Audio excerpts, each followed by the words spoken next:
Hello. Yeah. How you doing? This is a Big Don production presenting WJRG Sports Talk. And Donald, how are you tonight in the I'm good. studio? Good. All right. Kendall, how are you? Feeling great. And Pastor Teagues, how are you doing today? Doing well. God bless. Good, good. I'm Henry Green. I'm sitting in for my brother tonight. So we probably have some other guys coming in to join us a little later. But we're going to start tonight off talking about, since the NBA, we're going to talk about the Lakers. We're going to start off on Saturday. The Lakers beat the Denver Nuggets 123-100 behind Luka Doncic scoring 32 points. And their defense actually looked fabulous. They really look good. But tonight, the Dallas Mavericks are in town. So are you guys expecting, what type of game are you guys expecting from Luka tonight? Let's start with you, Pastor. I expect a big game. He's going to try to prove that they made a bad move by getting rid of him and all the negative uh, things that they said about him. He doesn't come in shape. Um, I was just reading today. They said what really sealed the deal was when they lost to the Celtics. They said Jaylen Brown made them look so bad. They just knew that they couldn't go forward with him, and it's true. Just the athleticism and his way he was able to deal. But I expect Luka to put up big numbers tonight, and I expect LeBron probably try to feed him to make him, prove to him that okay, you made a bad move. Luka might put up 50 tonight. Especially they don't have their whole complement of players. AD's still out, so yeah, I expect a great game out of them tonight. Yeah, because the other big boy's out too. Is it Gafford, Gafford? Yeah, Gafford, Gafford. Gafford. I Yeah, think the other yeah, center's out too. yeah. I think PJ's back, he but might be they're out. center. Yep, Yeah, their centers. They're all out. yep. Yeah. So, Donald, what's your take on what you think Luka's going to do tonight? Well, I know Luka gonna get off, and the worst thing for Dallas was the fact that AD is hurt and out at this time. We already know Kyrie can't carry the load, so I expect Luka to go back with revenge because he was really hurt. Luka was really hurt. You can tell it, you can see it, and he was having a little trouble at first adjusting when he first got to the Lakers. Now LeBron James got him calm at the right time. Just at the peak time. Now, you got his 30 in there, his 25, 30. Well, he ready now. So I think he's going to go out there and really show off on Dallas, which I don't blame him. I would feel the same way if I was him. What about you, Kendall? I think Luka's going for 50. I think LeBron's going to try to make sure that he gets it. I think Luka and LeBron are a pretty formidable team. I think that three-headed monster with Austin Reeves, Luka, and LeBron is a nice tight three.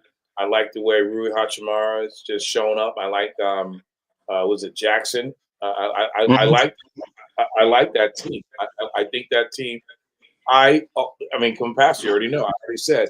I think they won by addition. I think that AD is satisfied with the one championship they won in the bubble because he hasn't shown up. I mean, nowadays it's like Charles Barkley was just saying on how they get paid to do something, millions of dollars that we would do all day long, at least show up for every game.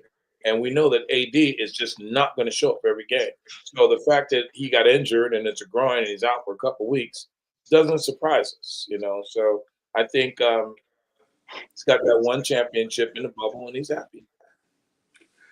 And I think with Anthony Davis, is going back to him, overall, I say 90% of the games when he plays, he shows up. There's a few games now you'd be like, where he at?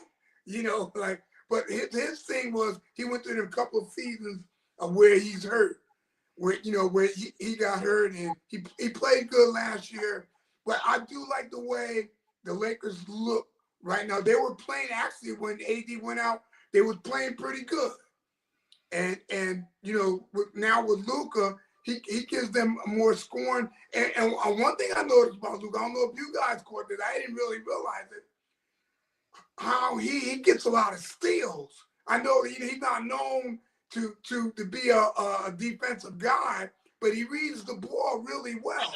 And I didn't know that he led the Dallas Mavericks in steals. So I think that right there, that's going to help, because with Vanderbilt and the guys that they got, they don't have size, but the way they played against the Joker, they looked really good. I know that was only one game. Now in a 7-game series, the different teams will make some adjustments because Denver don't really have. They're not a great outside shooting team, and that's what I like what JJ and them did. They made Westbrook and Aaron Gordon them other guys, because the only guy they really got is Murray since they lost Pope. But I like them. And so now also still talking about the Lakers. Now you got Luke who's 25, and you got Austin Reed who's only 26 as their starting backcourt. Mm-hmm. How do you guys like that backcourt? They're young, and I think the Lakers are set for a goal. What do you think, Pastor? Well, I think what they do now is they hustle. They're a much better shooting team now because, with Luka, actually he's a better scorer. I mean, I watched them against Denver. They was draining three. I think they took like 30-something threes. You would never seen that before. They have a much better because Finney Smith can shoot from the outside, and Gabe Vincent can shoot from the outside. So they got a much better shooting team. They're more, and if you know it, but Rui played the Joker tough in previous years. Yeah. He just used good foul troubles. And Anthony Davis plays real good. They just couldn't get over it. But they have a good team. I think it depends on who they match up with. There's so many great teams in there. But their backcourt, Austin Reeves again. He's not athletic. He's a dog, but he can't dribble. He doesn't dribble well enough. Like, but they play Boston, and you could put White, or you could put Jaylen Brown, or you could put Holiday on him. I don't even know if he'll be able to bring the ball up court. So they need a pure guy. That's what they did to Luka in the playoffs. They dogged him. He had to get the ball up. And I saw that happen with Austin Reed this year. I forgot who they were playing, but they were just making him get the ball up. That's what they need, a true point guard. Yeah. It depends on matchups. It's all about matchups. Right. So what are your thoughts on their backcourt, Donald? Luka and Austin Reeves? Both being young, 26 and 25. I love their backcourt, but I'm not a big Austin Reed fan. I know he had his hot moments, and I know this year is the best I've seen him play. So I'm with the pastor on that because I don't believe under pressure. I'm not sure how Austin Reed's gonna hold up.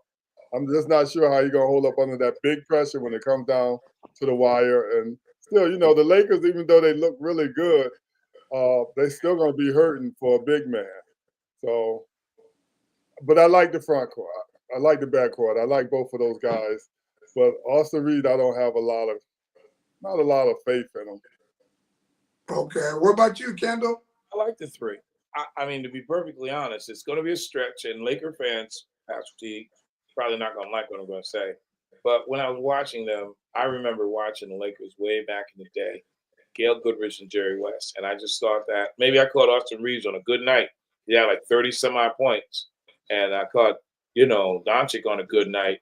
And I literally thought of Gail Goodrich and Jerry West. And then I thought that LeBron James is better than Elgin Baylor. So I just think that me, not being a Laker fan, I just think that now, this team that we're dealing with now is a lot better than the team that they were before Anthony Davis. And what I use is the Detroit Pistons. Detroit Pistons made it all the way to the finals. That Adrian Dantley. Adrian Dantley was a really good player, but he slowed the ball down. They got rid of Adrian Dantley, got Mark Aguirre. It was a whole different vibe. They made it to the final, then they made it to the championship, and they won a championship. And then they literally had to lose Rick Mahorn and put Dennis Rodman in the starting lineup. And Dennis Rodman was the guy who didn't score, came off the bench. We didn't know what he's capable of doing, but he ended up getting like Defensive Player of the Year. So there were certain pieces that just fit together better. And Rui Hachimura, to me, fits well with LeBron James. If you go look at his offseason, he was always with LeBron James. So if you look at LeBron James and just see him, they're always at dinner together. And then you got the other guy, the Jackson guy. So it's almost like LeBron is like, give me a solid 3 and 2 bigs. And I think he thinks he can take it to a championship. He looks like that. Because LeBron does whatever he does. And he gets a pass because we're watching the greatest career ever in the history of basketball. So I'm not going to blow anything past him. And if he had anything to do with his Doncic thing, he knew something. He had to. He had to be in on it. Just being the highest paid player, he had to be in on it, you know? He said he didn't know nothing. Yeah. I know nothing. And you know on that, Jeannie Buss, she was on interviewing Rick, the guy used to be on ESPN on the NFL Network. He got his own podcast. How you doing, Larry? And he had Jeannie on there, and she said nobody knew, because even Luka didn't know. Nobody knew. That's the way they did it. It was only her, and the two GMs. Yeah. So they kept that a secret. But looking at the Lakers, to me, the guard, the three key guys to me is Rudy, Vanderbilt, and Benny Smith. Them three guys, and another guard, Gabe Vincent. Them are, to me, their guys' best defenders. When you got them four guys out there, either with Luka or LeBron, or wanted to handle the ball, I think they'll be fine. We'll have to see because the West is wide open. So one more question about the Lakers. How you doing, Bishop? But let me put this out there, Henry. What I was saying about that with bringing the ball up, like Minnesota. Did you see Minnesota and OKC? You see them boys like McDaniels and the other swingmen. Man, they dog the ball. They get in your grill. That's what I'm saying. That pressure, bringing that ball up court in like the playoffs. That might be a daunting task. LeBron can bring it up, but he can't do that all game long. Yeah, but he still got Luka too. So they're between the two of them. Well, we already see Luka can't. He's not gonna be able to rush it up. He's gonna, like what Kendall said, he's gonna have to slow the ball down to get it up, or they'll take it from him. That's a lot of pressure. That's what I'm saying. They look good though. I like them. They remind me of my Rams. They're fun to watch now. Yeah, I don't know if they're gonna win the title, but they're fun to watch. Yeah. So one more quick question. So the Lakers are currently number 4 seed in the Western Conference with a record of 34-21.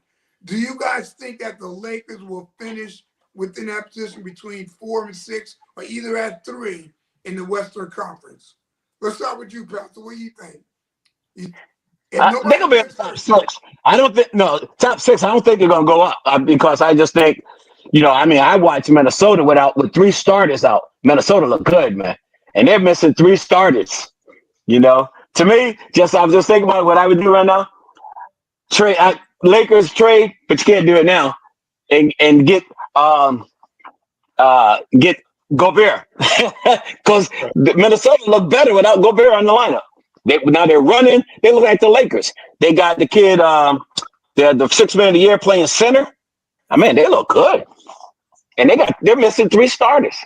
But no, I don't see them going up to 3. I can see them being in the top 6 though. As long as no one gets hurt, because they're playing really well. Yeah, they are. What about you, Larry? Do you think the Lakers can maintain where they're at? You're muted, Larry. Hold on, Bob.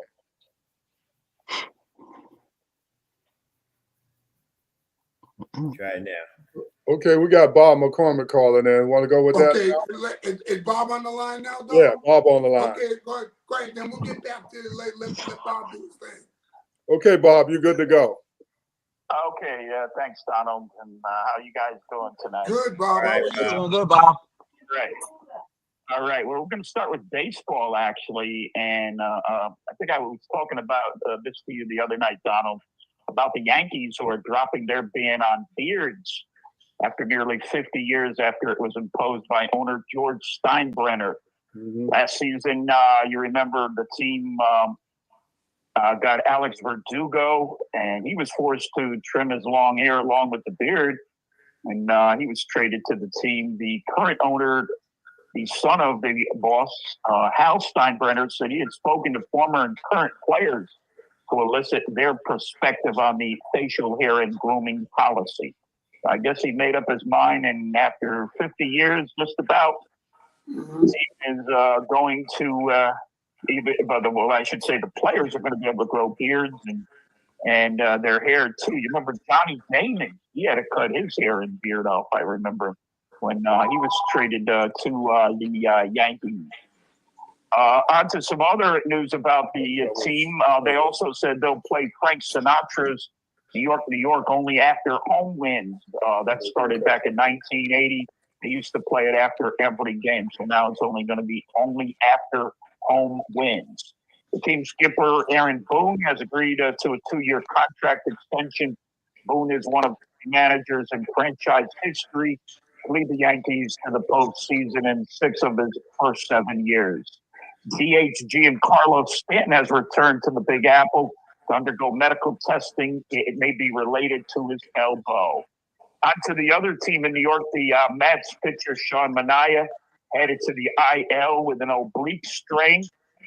Spring training games today, the Red Sox, Yankees, and Mets all lost. On to the hardwood, the NBA 76ers big man Joel Embiid underwent testing yesterday on his knee. He's sat out his 38th game of the season. They need surgery or just extended rest, according to doctors. Spurs head coach Greg Popovich is not expected to return to the bench this season after recovering from a stroke. Last night, Djokovic, the Joker, had a career best 19 assists and 18 points in a win over the Pacers. 40-year-old LeBron James had 40 points in a win over Portland. There are 7 games on tap tonight in the NBA. The Celtics are one of the teams playing. In college hoops, Texas is the new #1 women's college basketball team after USC knocked off UCLA over the weekend. UConn is 5th. The Lady Huskies take on number 22 Creighton on Thursday night. The men who are not ranked host Georgetown tomorrow night. Auburn is still #1 in the men's. Duke is #2. Cooper Flagg had 16 points in his MSG debut in a romp over Illinois on Saturday night.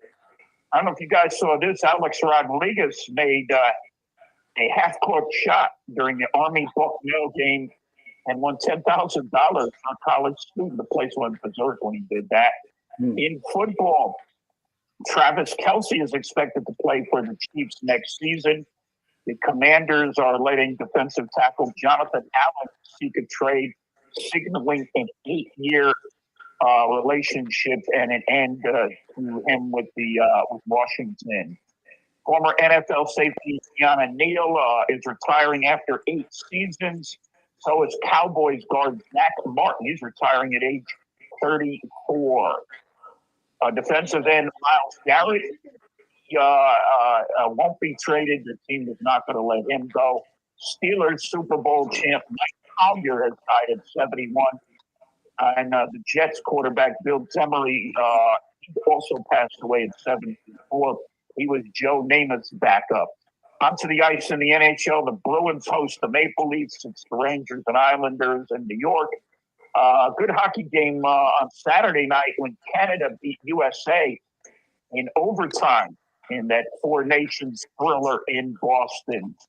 Al Trotwick, you guys may remember him, legendary MSG announcer. He died at the age of 68. He had cancer.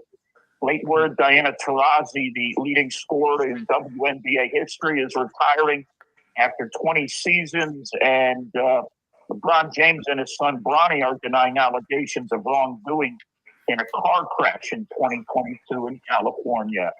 And that's all the sports I got for you tonight, Don. Oh, thanks, Bob. All right, Bob. Talk to you guys later.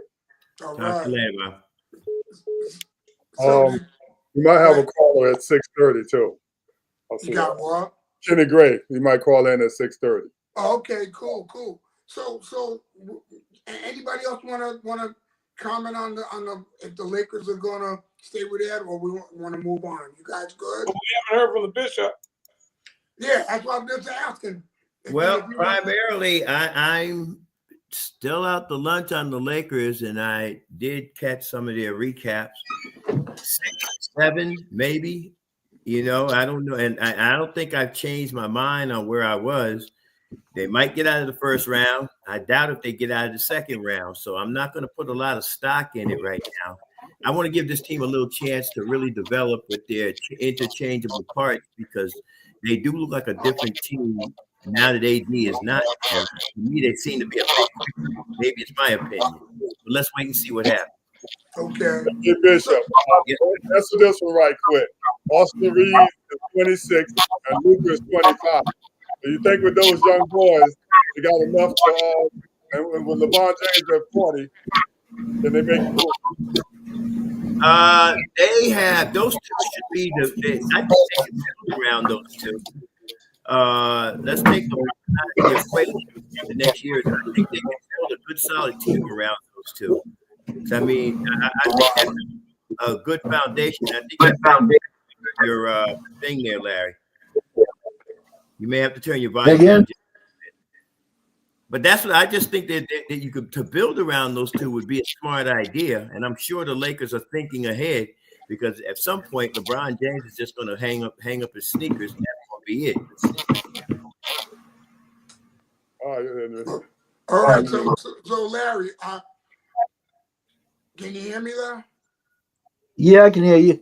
Okay, so did you want to give your thoughts on? Do you think the Lakers can maintain? Right now, they're the number 4 seed in the West. Do you think they can stay between 3 and 6 with 20-something games left in the season? About 2 weeks ago, I said they're gonna move up to number 4. About 2 weeks ago, and everybody thought a little bit crazy. Okay. But right now, a lot of people believe that they're gonna stay at 4. Yeah. And the combination they got, a lot of people think they can do some damage, you know. But I say like this, it's gonna be interesting. They're coming out the first round though. They're gonna they're gonna win the first round, you know, and they might go a little ways. Okay. Donald, did I get you and Kendall in the studio? I like to see them in the Golden State play now. That would be a nice matchup. See them go at it now. That was the next one I was going. That was the next one I was going to go to. Go ahead, Kendall. Well, Golden State with Jimmy Buckets is looking pretty good, and LA is looking different. And I heard a commentator say today that if he were involved in like the money situation, whether they're in 4th place or 5th place, he'd put the Lakers on every day because more people are going to watch it. As I mentioned, I'm looking at that. You showed me that thing, 25-26, that Austin Reeves and Luka Doncic. That's a young backcourt, and the way Austin Reeves has been playing lately, stepping up to the game, not going to be included in any trade. So you got those two, and you got LeBron James. Like I said, Gail Goodrich, Jerry West, and Elgin Baylor. So see what happens. They look good to me, and I'm not a Laker fan. All right.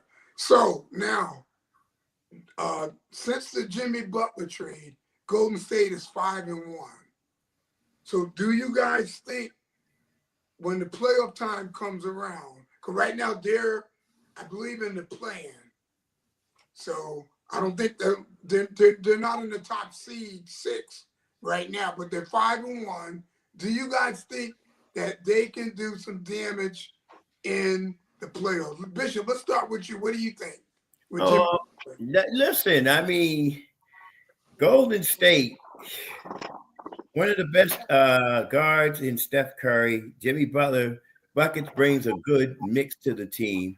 It's not along the lines of, say, when Kevin Durant came in, but it's solid enough to push him forward. How far? Good question. I mean, I actually have not seen a Golden State game as of yet, just again, watching box scores. So I'm thinking Golden State can make a nice little run. But I'm not sure, and I'm just saying that just going off of what I have seen and what I have heard. So let's wait and see. See, Henry, you know how I am when those guys, this trade happened, 2 weeks ago? 2 weeks ago, 3 weeks ago. Yeah, something like that. February 14th or whatever was the trade deadline. Yeah, Just before the trade deadline. Yep. Whatever it was, the whole bottom line is I don't think these teams have settled in yet with their new counterparts. So, you know, when playoff time comes, the real story is going to be told. If I were to sit here and project right now, I kind of put Golden State, if not in the Final Four, just outside of making the Final Four, heading for the Western Conference playoffs. All right. What's your thoughts on that, Larry? I don't think so. I don't compare LA and Golden State in the same tier. I think LA is a step above because of who they got. I think Golden State got some pieces, but they are nothing like the Lakers. You know, they made some improvements, but they ain't make enough to get them to the Final Four, like he says. I don't think that's going to happen. Okay. What What about the you, Lakers Pastor? will, but they're not. Okay. I think Jimmy Butler brought a lot to them. You know, Steph is playing good again now. He's flowing. You know, and we know Jimmy Butler now. He got a lot to prove. You know, he had a lot of bad plug out there. You know, so you know they took a chance on him. So I think he's going to be absolutely on his best behavior. And if they, you know, they're one of those teams. If they get to play in, you want to knock them out. You don't want them to advance and then actually get in because just the experience. You know, so now you just take Clay out and now you got Jimmy Butler because you still got Draymond, you still got Steph, you still got that young, whatever his name is, Porzingis, you know, the kid with the curly hair, the left-hander, you know, so I think they're okay. I think they're okay. They're much better than they were before the trade, put it that way. Because Steph was already talking about, you know, I don't want to go out like Kobe. I don't want to. Now he's happy again. You know, he's smiling, shooting threes. You know, he got his joy back. So I think, you know, they don't let them in. That's the thing. If they get to play in, knock them out. don't let them get in it. To me, I What think about they you, do something. Kendall? What do you think? Well, you know, that's a serious squad they have there with Jonathan Kuminga.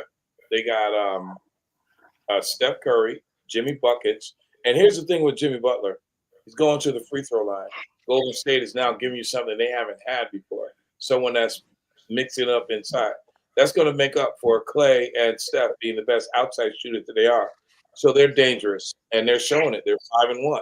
So since he's been there, and he's been to the free throw line more than anybody else in the NBA since he's been there. He's going to the free throw line 8 or 9 times a game, which means he's mixing it up inside, which is different from a Golden State. You think of Golden State, you think of what? Splash Brothers. Or when Kevin Durant came along, he was just an outstanding player. Now they're more of a team. They're interchangeable parts. So here you go. You got let's say you got Draymond, Jimmy Buckets, you got Steph Curry, and you got that kid Kuminga. That's 4. But let's go with Kuminga, Steph Curry, and Jimmy Buckets, and then you got LeBron, Austin Reeves, and Doncic. That's a pretty good matchup, 3-on-3, and add another 2. Draymond is like an extra person there. So I think the Lakers are a step above them, but Golden State is nothing to sneeze at right now. They're showing it. The record is showing it. All right. What's your thoughts, Donald? Well, I definitely think Golden State now, like Pastor was saying, don't let them in the play-in, but I see them getting in the play-in now. Yep. I think Golden State are getting back serious now, and that's one of those teams that you don't want to just brush under the table, Larry. You can't just brush them boys on the table like they're not a step above the rest, but they're right in there, man. Nobody wants to see them guys do what they're capable of doing now. I see them making the play-in, maybe going to 5th or 4th, maybe. They can. But I don't see them going any further than 4th. Okay. All right, so staying in the NBA, we're going to talk about the New York Knicks. Now, the Knicks are 0-5 against the Cleveland Cavaliers and the Boston Celtics, the top 2 teams in the Eastern Conference. Do you guys got confidence in the Knicks that they can beat either one of those teams in a 7-game series in the Eastern Conference? Let's start with you, Bishop, because I know that's your team. What do you think? Man, as a Knicks fan, you know how bad I want to say yes, but I'd only be lying to myself. I mean, have you seen Cleveland? That's all I'm going to say on that. And we already know about Boston. I really want to see, and it's hard to pinpoint where to start with this team. All right, no problem with Towns, no problem. There are a couple of guys I'm all right. The one that gets me the most concerned, it really is Brunson, because he has that erratic play, especially down the stretch, that I've noticed. Even in that Cleveland game, I had to stop watching. It was just like, oh my God, come on. I know you're behind. Keep calm. Brunson gets erratic, and when he gets erratic, I say as Brunson goes, not necessarily as Brunson goes, so goes the team. But as Brunson goes, so goes their offensive sets. I'll say it like that. So if I were to give you a straight yes or no answer, nah, not at this moment. Okay, what about you, Larry? What's your thoughts? My thoughts is the same as it's always been. Their chemistry, if they're playing a easy team, the chemistry is fine. But when they get somebody that's good and up to them, they lose it. Just like you said, when they get behind or they think the game's getting away, they have no composure at all. Brunson tried to do what he wanted to do. He tried to take everything on his shoulders. There's no cohesiveness. It's not a team. It's not a team. They got to play as a team, especially against when you playing the better teams. Against the lesser teams, they can bring it together. Against the better teams, they can't. All right, Pastor, what's your thoughts on about the Knicks? They can beat Cleveland or Boston in a 7-game series. They can't beat Boston at all. So we just leave that part out there. So could they beat Cleveland or Detroit? I mean, you seen Detroit? Oh, man, Detroit's on a roll right now. But, yeah, man, Detroit's on a roll. But the Knicks, again, they don't have a bench. It's going to catch up with them. It always caught up with them last year. They played too many minutes. But going forward, they don't have a bench, man. And I think, to get exhausted, they got to take, their starters out to give them a breather. And then, they just go downhill. Brunson tries hard, man. He is a dog, man. But I don't think they could beat Boston. The way they're constructed right now, I don't think they could beat Boston at all. They proved that. They proved that. Cleveland still has a lot to prove. They play well during the regular season and they don't show up in the playoff. So to me, they got a lot to prove. Then the Knicks beat them 3 years ago. When Cleveland was looking good. That was even though that was Mitchell's first year there. But yeah, they got a lot to prove. But they can't beat Boston. No, that they can't beat Boston. So you give them a better chance against Cleveland than against. Yes, I give them a better chance against Cleveland than Boston. Because Right, Cleveland just has a lot to prove. Yeah, both teams, the Knicks would be on the road. They would have to go on the road. Yeah. So, Kendall, what's your thoughts about the Knicks? Can they beat Cleveland or Boston in a 7-game series in the playoffs? Or OKC, best record. Yeah, well, they hey, I'm not even talking about OKC. Yeah. They got to get out. They got to get out. The point I was making is that they're losing against the top teams. I actually, like I say, I personally saw Cleveland play, and the way those guys are playing, they remind me of like certain teams that have a certain style. That backcourt of Spider and Garland is pretty devastating. When you see them up close and personal, they're pretty dominant, and Evan Mobley, that guy's a 7-footer in the fro. Those guys are looking like they look really, really, really, really well. So I think obviously it's going to be Cleveland versus Boston in the Eastern Conference, and I think the Knicks are in the playoff in the equation. Also, when you think of Brunson, who is an excellent player, more of a one-on-one short jumper player, but as a point guard, you don't really see him making anyone else better around there. You see Karl Anthony Towns blending in with him because Karl Anthony Towns is a 7-footer to create his own shot. That's right. How many times have we seen Brunson running a break, then looking left and dishing it right while somebody makes a play up? No, he doesn't do that. He runs a break, slows it up, stutter step it, makes his move, short jumper, mid-range game. So as a team, I don't think they're going to go that far, although they got a better deal, or so we think, with Minnesota. Although Minnesota got, who they ended up with, they're playing with him not being playing, They came back after being down 25 or 17 against SGA. So no, they can't do anything about Boston or Cleveland. Boston and Cleveland are on track to meet each other on the Eastern Conference Final. They've so far this year they have established themselves as the clear runners. So let's see what happens. In a 7-game series, I can't call it. Not that one. Okay, what about you, Donald? Well, I don't think they could beat Boston or Cleveland. I don't think they could beat either one. That's number one. I'm going to keep it real short. The Knicks is going to, when things get tough, Karl Anthony Towns are going to get hurt. We almost saw that the other day when he was going in for a layup, trying to take it, trying to be a guard, go in. Nobody really hit him, but his knee was hurting. I expect to see more of that, more down the road, but only he's going to be out. Remember, Karl Anthony Towns has a little habit there, too, of getting hurt in the big game. So I see Karl Anthony Towns getting hurt, and I see the Knicks, not going too far. They're feeling good right now at number 3, so drink all your Kool-Aid now, Bishop.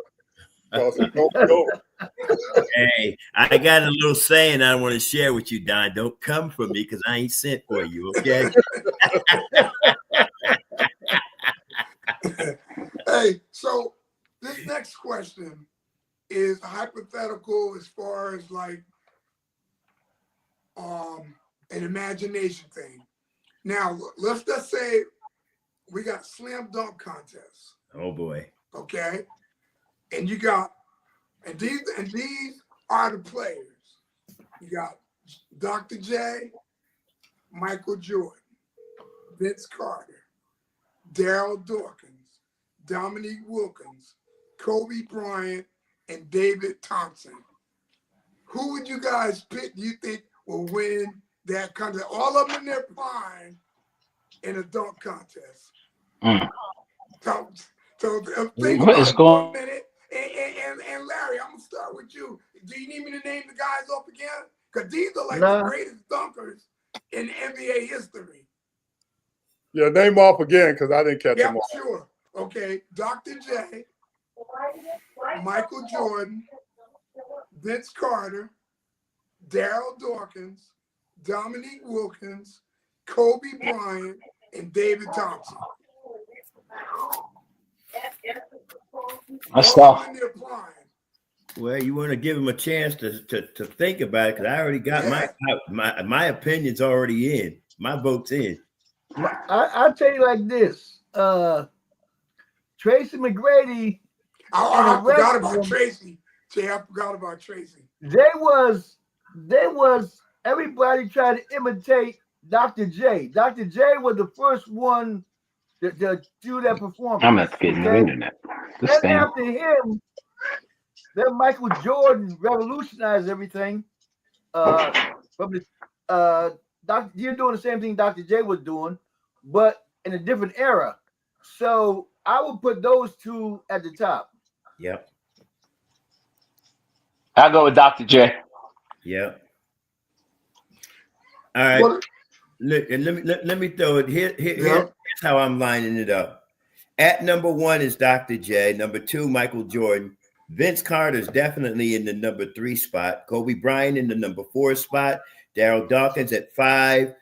Dominique Wilkins at 6, and David Thompson is at number 7.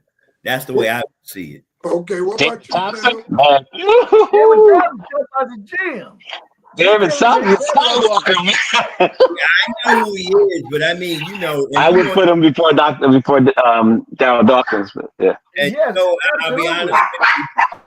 Only reason why I say that because I mean, David Thompson, I ain't got nothing against him at all. Of course, he's a Skywalker, but I mean, you know how the slam dunk contest is. It's about style, finesse, the whole 20 yards. To me, David Thompson, he's just straight up. That's all.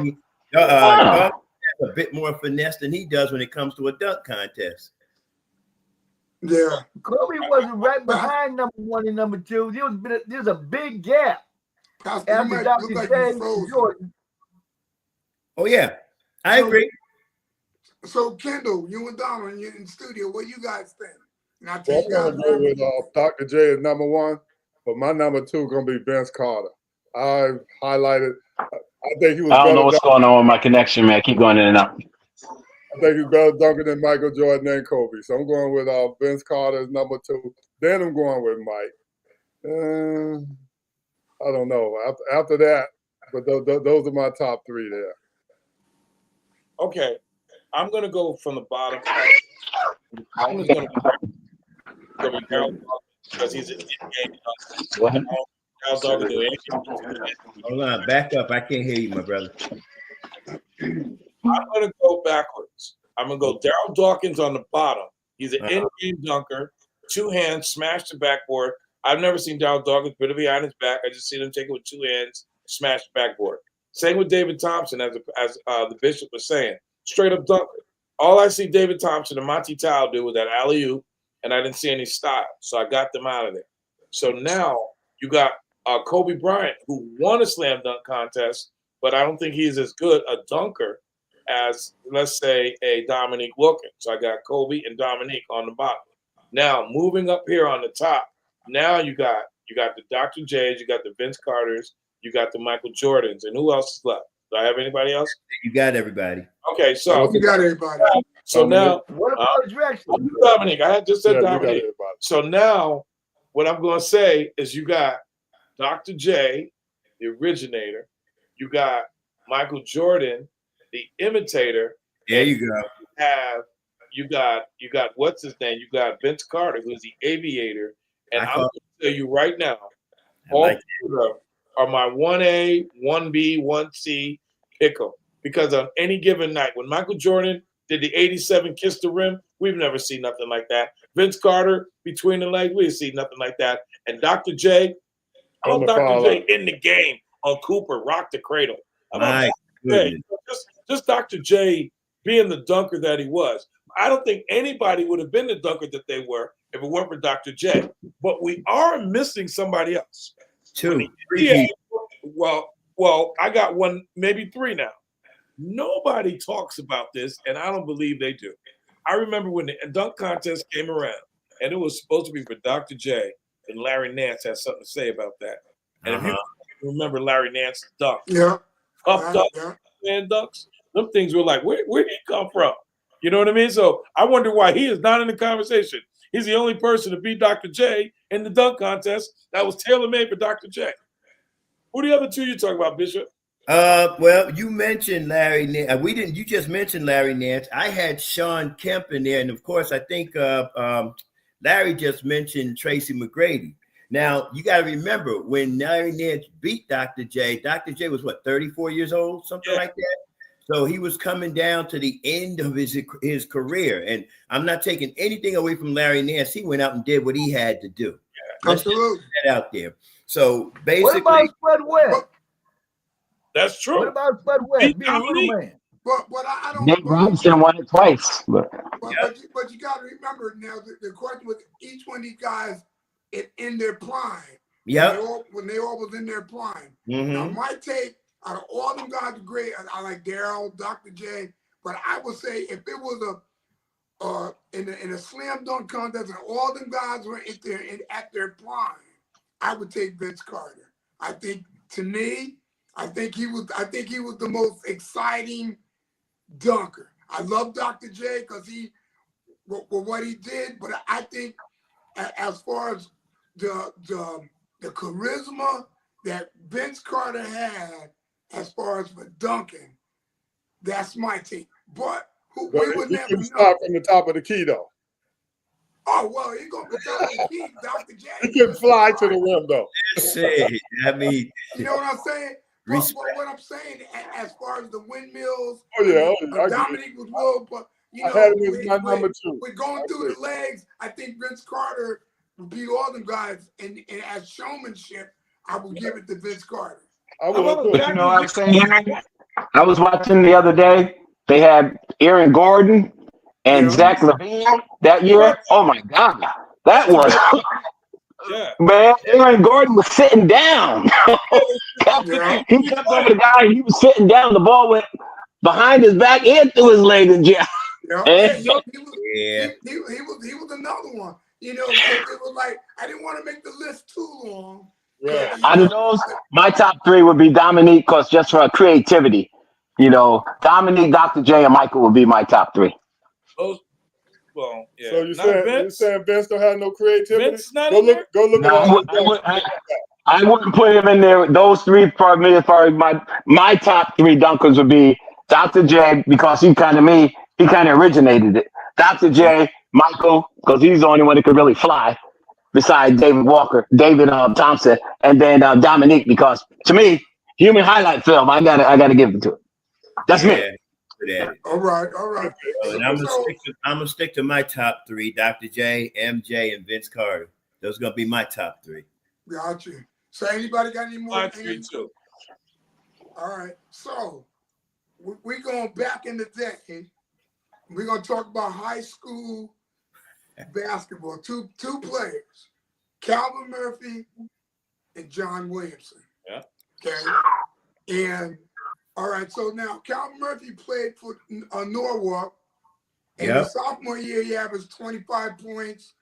Junior, 31 points. Senior, 40 points, and he won the championship in 1966. John Williamson with Cross, he won back-to-back championships in 67, 68, and in 69 he Was led the Williamson nation in Cross or scoring. was he Lehigh? No, Cross. He played Okay. for Cross. Slide is Lehigh. No, Slide is Lehigh. Slide was Yeah, I got it. 38 points a game. Which one of these two players, do you guys think had the best Connecticut high school career? Start with you, Pastor. Oh man, that's tough, man. Yeah. Man, Calvin Murphy is awesome, but oh man, Super John's a legend. I think he gets more ink, but Calvin Murphy he's a special player to be his size still and be so fast. John was just like a man among kids, Yeah. John was so big, John was like a man among kids. LeBron James, that's who he was. Yep, exactly, Don. Yep. He was like a man among. Calvin Murphy was so fast to shoot from the outside, and he was small.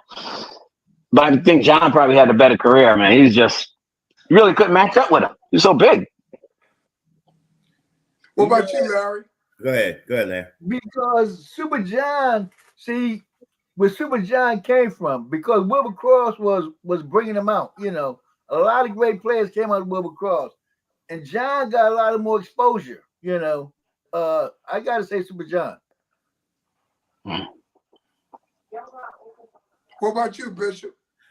Listen, I'm not going to disagree. And you got to remember, Cross High School in that era was a top 5 high school in the country in terms of basketball. And Calvin Murphy, for what I remember of him, yeah, I agree with you, Pastor Walt, quick, faster than, but see, I would say this too, and I know this, y'all can agree or disagree. We got to look at their play schedules for each school. Norwalk, what were they? They were single A, not double A. They were class A. I mean, class L. And Cross was double L, right. So double L, I'm sorry. And, Cross played some of the toughest schools in the state. They went to a tournament, I remember one year, but this is during Sue Campbell's era. They took out the school from Baltimore in Dundalk High. Tournament. Dunbar. I can remember. Yeah, Dunbar. I mean, just dominated them. Okay, so when you talk about Super John, you talk about Cross. Come on, they turned out some quality players. Super John just happened to be the elite of those players that Cross turned out. Yep. What about you, Kendall? Yeah, so, you did lay something on me because I was sort of on the fence with that, but I also have an up-close and personal look at Super John Williamson, graduated from 1965 from Cross. My uncle Michael Branch, graduated 1962, and Jim Brown graduated 63. My mother graduated from 1964, and he lived over on Bristol Street. You guys know my relationship with, obviously, Maurice and the family. And John Williamson, up close and personal, was the most dominating player I've ever seen in my entire life. If Uncle Mike can say that, you got to keep that young boy down. If he was a freshman. He said, this guy is a man among boys. Calvin Murphy had a stellar career in Norwalk. But now when I just reminding me of who cross played and how, the competition. I don't know, but I know that Calvin Murphy was no fluke because he did his thing in the NBA when Larry Bird was going for that free throw, not missing. Calvin Murphy almost got Larry Bird, missed it by one. But I would say, just because I know personally, John Williamson, and he has 2 championships, whether they're the ABA, still got 2 championships with Dr. J, and and the guys from the ABA came over. They were just as good as the players from the NBA, so they weren't no scrub league. They came over, became stars. George Gervin showed up, Dr. J showed up, and they were at the top of the list. And John Williamson won a championship playing against players like that, Dan Issel and Artis Gilmore. So I'm going to say John Williamson. Well, I have a little story about me and John because I did play against John on Gulf Street. And I thought I was pretty good too, but I was definitely, not to speak in John League. But I was holding John. John did a spin move and laid that elbow right here in the ribs. And back in them days, those was fighting words, but I wasn't. So what I did was I caught that move and I used it later on in life. That was a good move to use. But I didn't mess with John.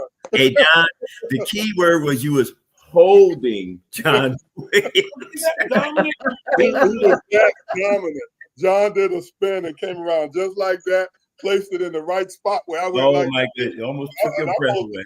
Dude, I wasn't one of them kind of guys. I didn't cry nothing, but I didn't go after John like I probably would somebody else either. Yeah. I'm not sure how tall Calvin Murphy was. I don't know if he was 6 feet. 5'9". 5'9". About 5. Yeah, I was gonna say 5'8". Yeah, he was. That's what I said. He was short. Yeah. Well, 5'9". Yeah. He was short, but one thing he was had quick. A deadly outside shot. See, Quick. When he was playing, they didn't have a 3-point shot. No, wasn't out, and he was shooting deep. Deep. He was shooting deep, and Super John didn't live on the street. He was shooting deep on the outside. So, from a standpoint of being only 5'9", he was the equivalent of how Steph Curry is today. Yeah.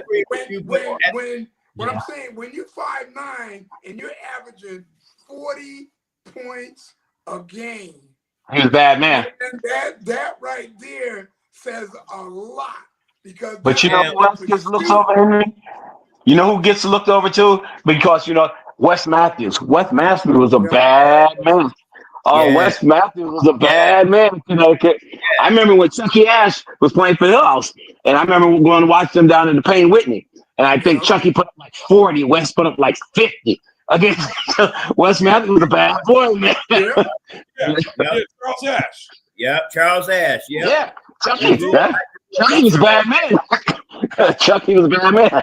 Yeah, so I would always say John was the baddest thing to come out of Connecticut. No doubt. That's undisputable. If you look at someone whose career was pretty close, what happened to them guys in the studio? They'll be back. They must have lost speed.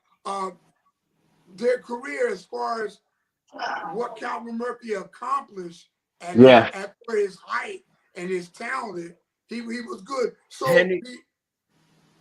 he's still around. He do the telecast too. Because I watched some of the Houston games. He's still there. He's still around wearing them suits and stuff. All I'm saying is this: you can't take anything away from Calvin Murphy. You are absolutely right.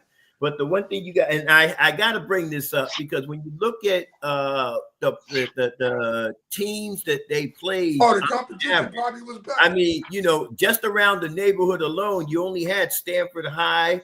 You had Norwalk Tech. You had who's that other technical college down there? I can't think of the name of it. Harding wasn't that great during the time. It was Central. They played teams like this. Yeah, okay? but Harding was tough. Harding's out of not there. Harding got tough in the early mid 70s. Harding, Because to that's me, what you told him on came on him. yeah. Because I played against I'm just him. saying, Harding didn't get tough to me until about the. I think Hillhouse had to play Harding one time and got put out by Harding in '73. What was it? '72, 70. You were still in school. Well, I was just getting to high school when Hillhouse No, had to play. Hillhouse. 75, Harden had a monster. Yeah, Hill House won with Yeah. Johnny Carmichael and Yes. yeah. I was at the game. I was just thinking about that game. They beat Yeah. Harding. Yeah. 72, So 73 season. That was the first time I had ever heard of Harding. And then my original graduation year was 76. Harding became a pain in our behind as the years went by, especially in 76, 77. Yes. Okay, so exactly. Yeah, I think Hill House beat him in I think '78. That was Johnny Carmichael in it because I graduated in '75. I was already gone. Yeah. okay. So as you guys are quick, let's talk football real quick before we close out. Matthew Stafford. Please, Lord, Yeah. let it happen. No, I'm Do sorry. you guys think, because from what I saw today, I guess he wants to get paid $50 million. Yeah. And I don't know if the Rams gonna play. So do you guys think that he'll be playing for somebody either like Minnesota or I don't know who else, the Steelers, somebody. The Giants. The Giants. But to me, I know he already got a Super Bowl ring. So if he go to the Giants, he's going strictly for the money because they ain't going nowhere.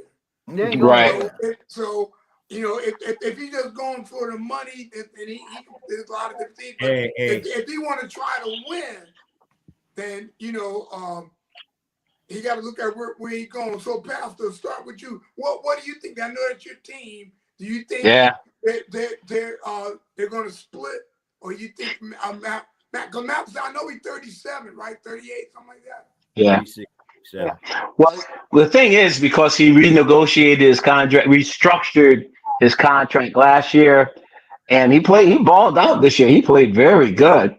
They got a young team. They really don't have a backup plan playing Jimmy Garoppolo, and the guy that came from Georgia hasn't played yet, because they can't keep him sober, Stetson Bennett. So they really don't have a backup plan. And to be that close, they're going to need unless they, got another quarterback, I think they're going to just end up paying them.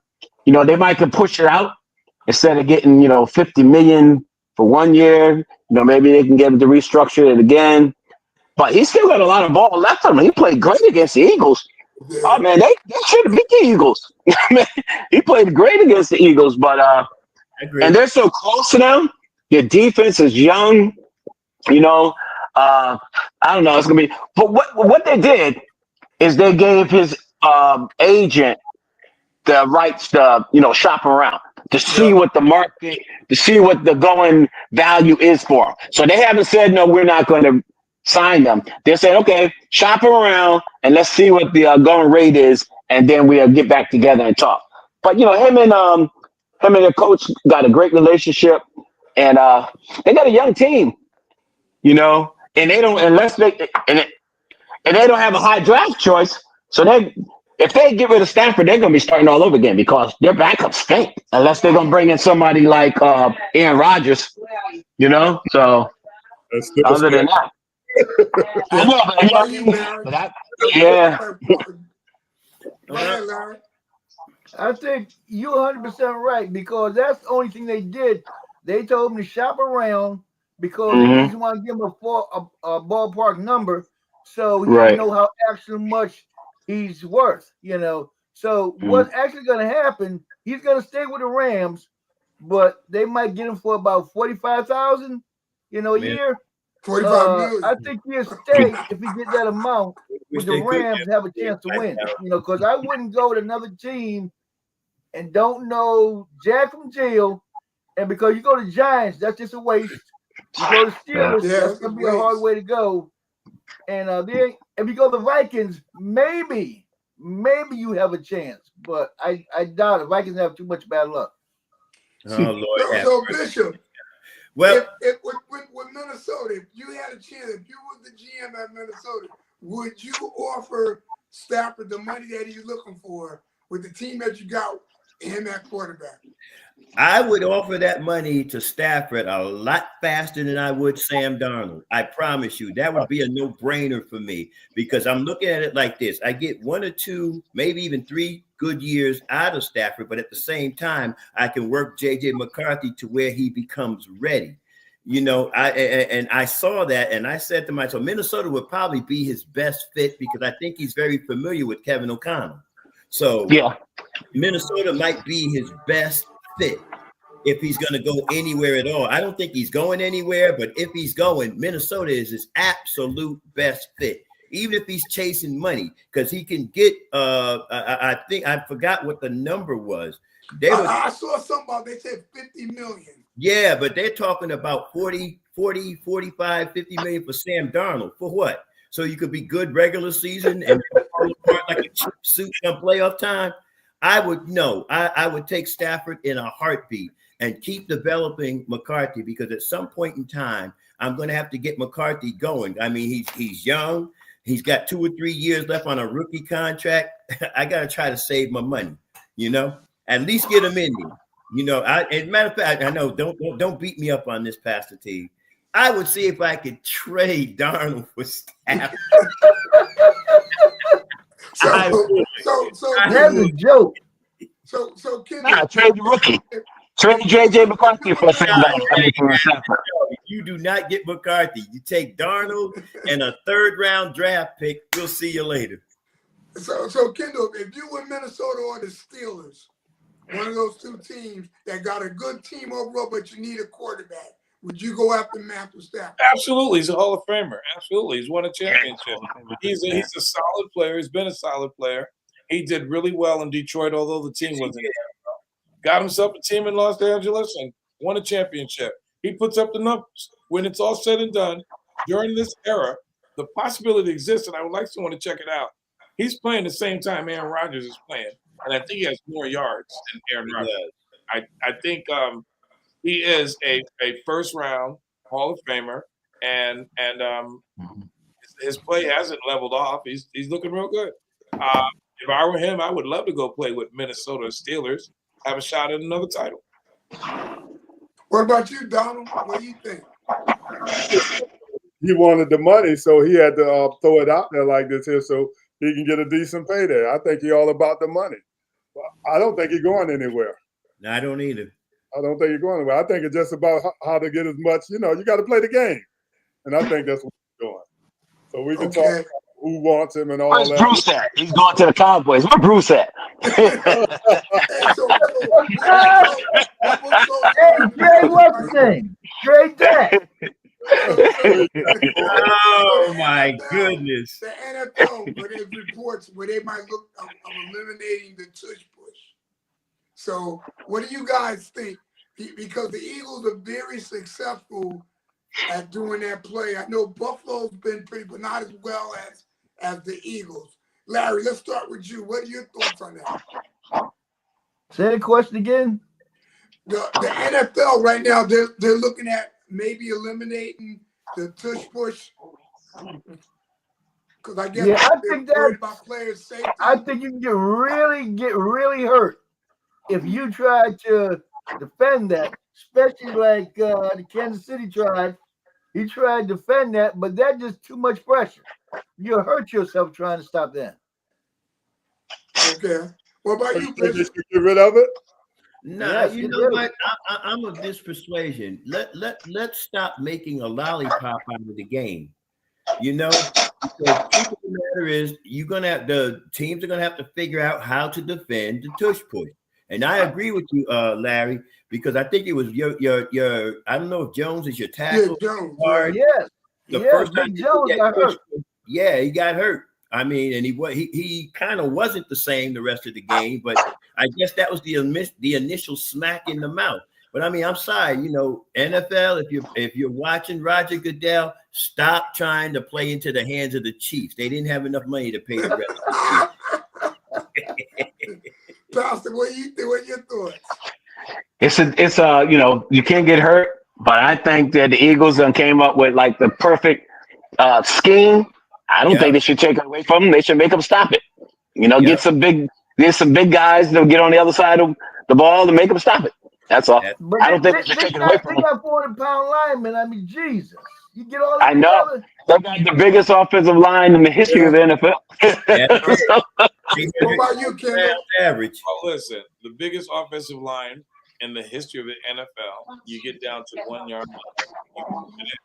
They're football players. Let's play football. Stop it if you can. It's the Green Bay Packers that decided that they wanted to just look it up because they couldn't stop it. You know, to me, that's not fair. I mean, pretty much they came up with a way that's going to play football. We're intrigued by it. You don't see us complaining about it. They get on the 1 yard line. What are you supposed to do? If Seattle had just given it to what was his name? Beast mode. Yeah. That was a Super Bowl, but they try to decorate it. And they say, you know what? If we give it to Beast Mode, he's gonna go. He's gonna say, "I am not going to Disney World, except that unless I get fined." So they try to give it to Russell Wilson, who got intercepted by Malcolm Butler. But if there was a push involved or something like that, Seattle would have had themselves a Super Bowl. I just think it's a good play. I was a Kansas City Chiefs fan. As far as I was concerned, stop them, and you couldn't. That was it. You know, the little sissy is gonna go and say, "Hey, Roger Goodell, man, let's change the rule. You're a man." Stop it. What about you, Donald? I was listening all day today about that, and what happened is this is not the first time it came up. It's been coming up for about 5 years now. Yeah. It's been coming up, but nothing has been done. Only reason they want to do it because their boy for the Chief got hurt. See, they had to wait on something to happen to actually get it close to being pushed through.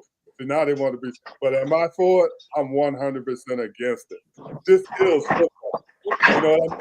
Build your team up to stop it. You know, the Eagles had to build a team up to make it work. That's right. So build your team. That's right. This is football. Absolutely.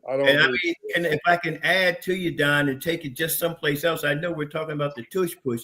I'm little apprehensive about this overprotection of the quarterback. Now, I do recognize certain, you know, I mean, in the grass, what has ever happened to that? I still go back to that playoff game between the Raiders and the Patriots in the snow.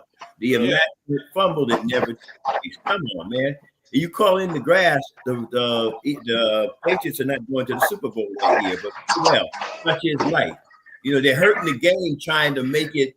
I know we want it to be safe as possible, but let it be what it is. It's football.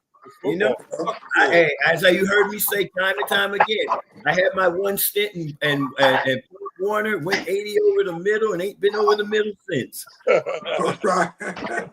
All right. So we get ready to close out. Anybody got anything they want to say before I have Bishop close us out? Well, I'm gonna say this: get ready to gear up. March Madness is around the corner, approximately 2.5 weeks away. Let's roll. I'm ready. Get ready for March Madness. This to me is going to be the year of major upsets. You're going to see a couple of 16 seed teams upset 1 seeds. 15 and 2s are not really upsets, but you know when a 15 can dominate a 2, and unfortunately, you know, being a UConn fan, you're looking at 7, 8, or 9, which is the most dangerous spot to be. Larry, excuse me. We are the kings and queens of college basketball. Relax yourself until we've been dethroned. Tell them what. Come on, y'all. Until we have been dethroned, okay? Yeah. And I don't mean in terms of one game. I mean, you got back-to-backs with the men, 5 or 6 straight with the women. I'm gonna leave that part alone, okay? I did not say another word. Time back-to-back dual champions on 2 different occasions, and would have been a third. No three-peat. No, definitely ain't gonna be no 3-peat. Not this year. I'm sorry, unless Klingon just decides to come back. No, go ahead, finish up. A lot of young teams in the NBA, man, look good. I mean, Detroit looks good. Minnesota looks good. Even John Morant, they look good. So a lot of young teams. A lot of young teams. Fooling everybody though. Okay, don't forget them. Don't sleep on Detroit. They fooling everybody. And Detroit look good. That point guard is good, man. I like. He's good, man. I like OKC too, but Minnesota, they came back on 2. They came back and beat them last night, but and they came back on them Sunday. They should have beat them. They came way back without 3 starters. They should have beat them back to back. Yeah, Yeah. yeah, OKC, they choked that Boston 2-peat. They're gonna All repeat. right. Yeah, Boston. Think Boston's so? tough, man. Yeah, Boston yeah, I gonna think so. repeat. The playoffs, Yeah, that dynamic duo, the dynamic duo was too good, man. And they're young, and they've already been.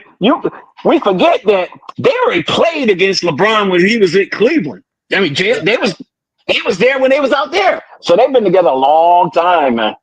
Yep. It'd be interesting. All right. Yeah. Anybody else before Bishop closes out? Yeah, and congratulations to the great Diana Taurasi. Yeah. Yeah, WNBA. retired. Yeah. Oh yeah. Okay. Yeah. WNBA history.